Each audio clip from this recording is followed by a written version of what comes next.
Halo, apa kabar pemirsa? Berjumpa lagi bersama saya Suki Abdul dalam Warta Parlamentaria yang akan menyajikan rangkuman informasi seputar kinerja dan juga kegiatan Dewan Perwakilan Rakyat Republik Indonesia dalam 30 menit ke depan. Inilah Warta Parlamentaria selengkapnya.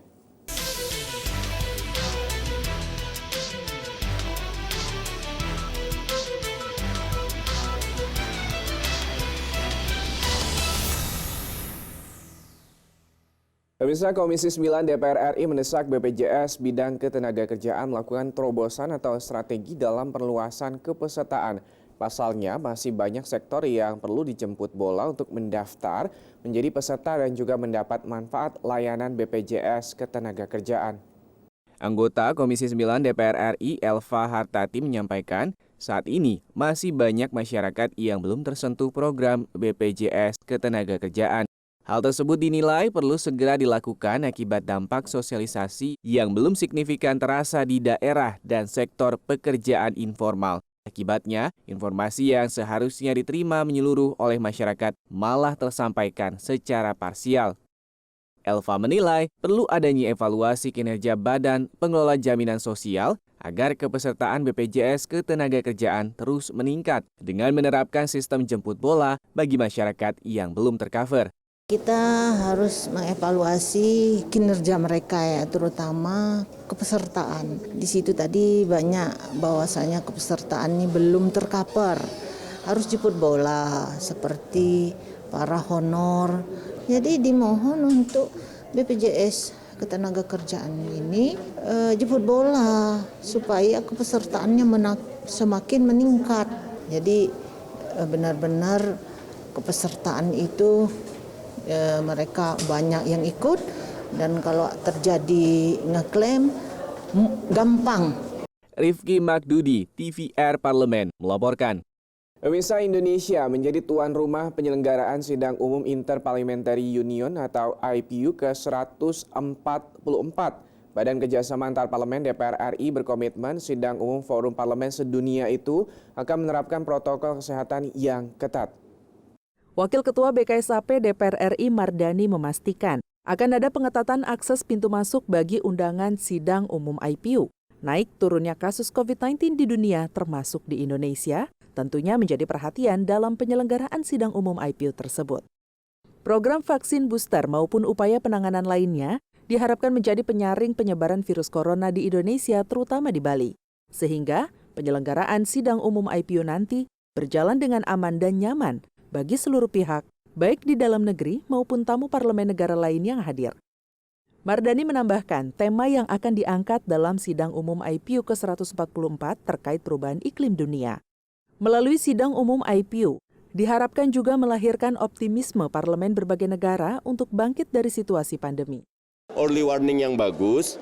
Nah, kita berharap dengan pengetatan pintu masuk dan vaksinasi yang berjalan termasuk booster, kondisi kita di dalam baik sehingga ketika delegasi datang dengan tapisan yang baik, saringan yang baik, maka dia bisa masuk melaksanakan acara IPU tanpa mengganggu kasus COVID, tidak jadi klaster baru. Sidang umum IPU ke-144 akan diselenggarakan pada 20 hingga 24 Maret 2022 di Nusa Dua, Bali. Arif Naka, TVR Parlemen, melaporkan.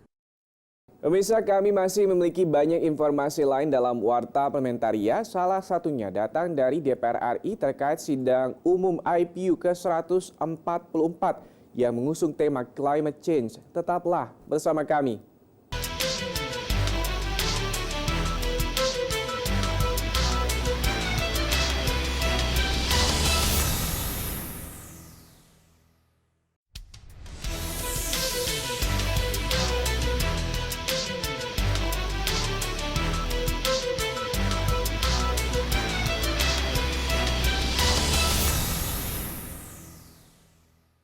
Kita ke informasi selanjutnya, pemerintah telah memulai program vaksinasi lanjutan atau booster untuk masyarakat umum pada awal 2022. Vaksin booster ini diberikan secara gratis kepada masyarakat dengan harapan kekebalan komunitas dapat terbentuk di tengah meningkatnya kasus Omikron di Indonesia. Mekanismenya, pemirsa, vaksin diberikan setengah dosis dengan skema homolog dan juga heterolog. Anggota Komisi 9 DPR RI Neti Prasetyani mempertanyakan kebijakan soal pemberian setengah dosis vaksin booster bagi masyarakat, serta skema homolog dan skema heterolog dalam pemberian vaksin tahap ketiga. Neti memaparkan jika pemberian vaksin booster menjadi setengah dosis, maka logistik vaksinasi seperti spuit atau alat injeksi tentu berbeda ketika ukurannya satu dosis. Sebelum rapat yang terakhir kemarin, Pak Menteri sempat menyampaikan bahwa vaksin booster ini akan diberikan dalam ukuran satu dosis. Tapi pada rapat yang terbaru diralat menjadi setengah dosis. Dan ini pun kita pertanyakan apa basis kajian ilmiahnya. Sementara itu, anggota Komisi 9 DPR RI Irma Suryani mengatakan diperlukan komunikasi dan sosialisasi yang baik dari Kementerian Kesehatan kepada publik mengenai aturan pengurangan dosis vaksin pada tahap 3 tersebut. Menurutnya, informasi dari pemerintah sangat dibutuhkan untuk meredam kegaduhan dan kebingungan yang timbul di masyarakat saat ini. Seperti ini harus dijelaskan secara baik oleh Satgas Covid maupun Kementerian Kesehatan, agar tidak terjadi goreng-menggoreng. Saya yakin rakyat pasti atau publik pasti akan bisa menerima. Rifki Magdudi, TVR Parlemen melaporkan. Pemirsa, pada tanggal 20 hingga 24 Maret 2022, Bali akan menjadi tuan rumah penyelenggaraan Sidang Umum Forum Parlemen Dunia atau IPU ke-144 dengan tema Getting to Zero, Mobilizing Parliament to Act on Climate Change.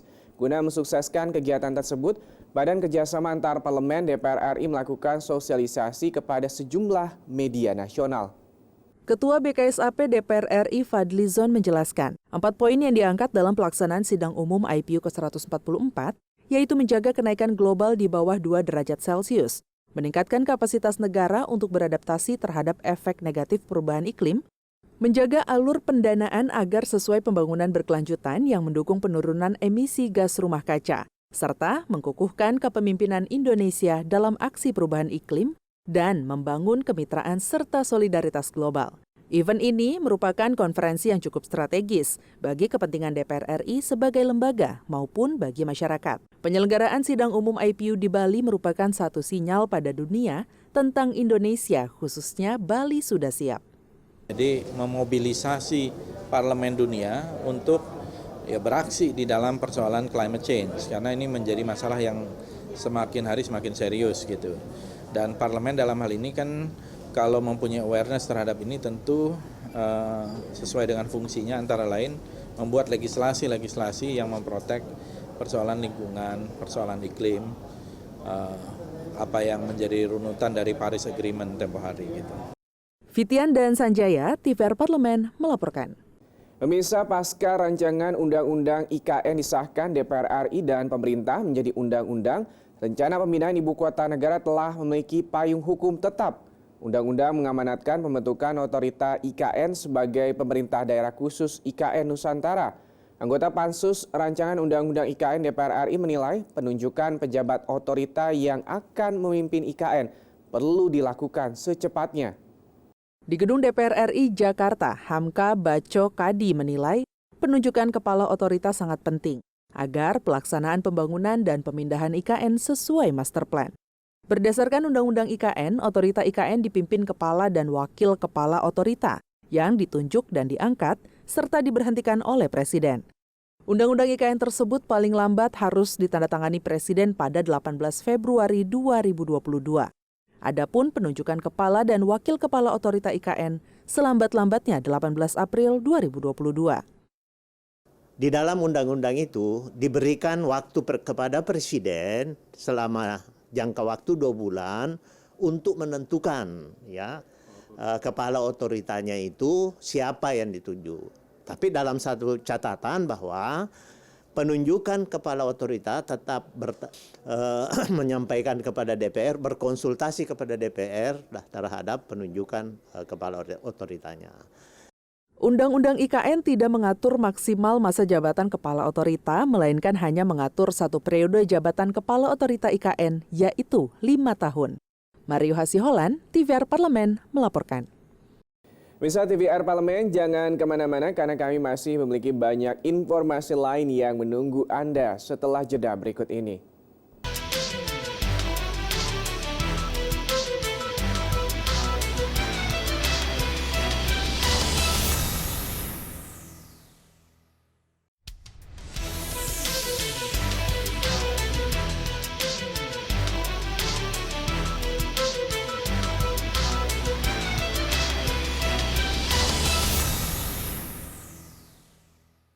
Kita ke informasi selanjutnya, Wakil Ketua DPR RI mengapresiasi komunitas Vespa The Brotos yang berhasil memenangkan kompetisi Vespa dan juga kemampuan modifikasi mesin.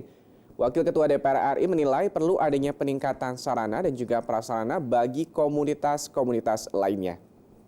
Ditemui di Gedung Nusantara 2 DPR RI, Senayan, Jakarta, Wakil Ketua DPR RI Muhaimin Iskandar menerima kedatangan komunitas Vespa The Brotos yang menyerap aspirasi-aspirasi dari komunitas olahraga. Dalam pertemuan tersebut, Gus Muhaimin memberikan apresiasi kepada komunitas Vespa The Brotos yang memperoleh juara 1 pada kompetisi Vespa Race serta kemampuan dalam melakukan modifikasi mesin Vespa. Selamat kepada saudaraku Reza yang telah menjadi juara 1 dalam kompetisi Vespa Race yang dilaksanakan oleh The Brotos. Moga-moga menjadi semangat untuk terus maju, kaum muda untuk kreatif dan inovatif, menjadi juara dalam segala bidang. Selamat kepada Babe Condet juga yang punya kemampuan inovasi, kemampuan kreatif di dalam mesin, yang bisa memodif dan kemudian mengupgrade kualitas mesin. Jadi fasilitas olahraga harus terus ditingkatkan, sarana dan prasarana terutama yang memadai diperbanyak, juga kemudian insentif yang lain baik hadiah, sponsor. Muhaimin Iskandar menyampaikan perlu adanya peningkatan sarana dan prasarana serta insentif bagi keberlangsungan komunitas hobi dan olahraga. Vinita dan Samsul, TVR Parlemen melaporkan. Pemirsa, Komisi 4 menyoroti kecenderungan kenaikan harga beras yang disampaikan di Rut Perum Bulog Budi Waseso. Komisi 4 mencermati eksistensi Bulog yang terhalang hutang komersil dalam melaksanakan tugasnya.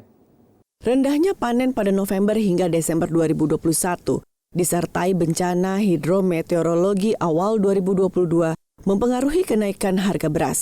Di Rut Bulog Budi Waseso menegaskan, Bulog akan melaksanakan stabilisasi harga di tingkat hilir dengan melakukan kegiatan ketersediaan pasokan dan stabilisasi. Bulog menyampaikan potensi beras yang dapat diserap pada kuartal 1 2022 sebanyak 4,14 juta ton beras. Anggota Komisi 4 DPR RI Rizky Aprilia menekankan, Bulog dan ID Food harus menyiapkan skema hilirisasi produk petani. Selain pembagian tupoksi, Rizky juga menyoroti hutang Bulog yang dinilai memperlambat kinerja. Sebenarnya begini, Bulog itu kan prosesnya dia menyerap beras petani. Petani nggak ada masalah. Tapi kan permasalahannya untuk nyerap ini kan butuh dana. Dananya dari mana? Ya akhirnya petani mau tidak mau pasti kan berbicara dengan kondisinya ya tengkulak-tengkulak itu. Jadi kalau bicara cadangan kemarin Bulog menulis di situ di dalam paparannya ya. Saya nggak tahu existingnya seperti apa, itu 1 juta. Tapi ya Allahu alam gitu loh. Mungkin itu yang perlu kita awasi secara konkret, gitu aja sih. Komisi 4 DPR RI mendorong Bulog agar konsistensi menyerap beras di waktu panen sehingga stabilitas harga di kalangan petani bisa terjaga. Amita Pradita, TVR Parlemen melaporkan. Dan berakhir sudah perjumpaan kita dalam Warta Parlementaria. Saya Subki Abdul beserta seluruh kerabat kerja yang bertugas pamit undur diri. Sampai jumpa di Warta Parlementaria berikutnya. Wassalam.